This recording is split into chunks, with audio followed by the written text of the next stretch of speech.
Для одаренных ребят запустили проект «Цифровой инкубатор». Здесь мальчишки и девчонки занимаются точными науками и готовы еще больше оттачивать свое мастерство.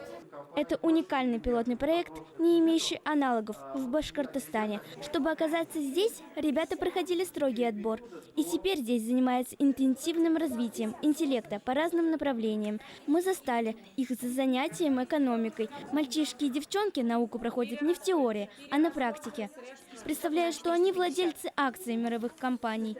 София, какие задания вы сейчас выполняли?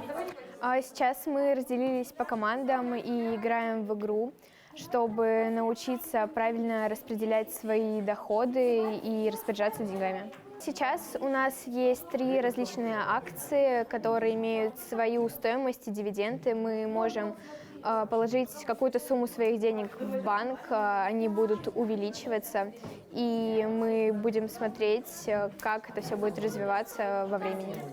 Программы составлены преподавателями Башкирского государственного университета и студентами. Сложные предметы нужно было адаптировать под формат игры.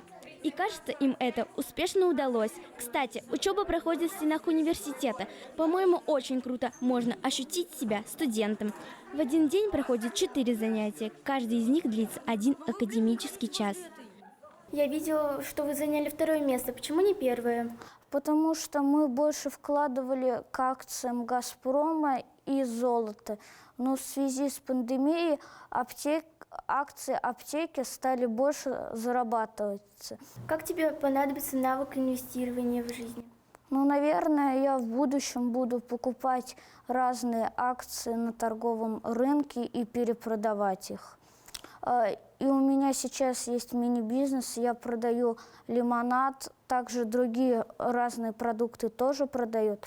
Мы обмениваемся продуктами, также другие покупатели тоже покупают, им нравится. По завершении учебного процесса проведут тестирование по пройденным предметам. Все для того, чтобы выявить более успешных учеников. С ними работа будет идти дальше. Всем ребятам будут вручены дипломы с оценками. Такой проект должен мотивировать нас.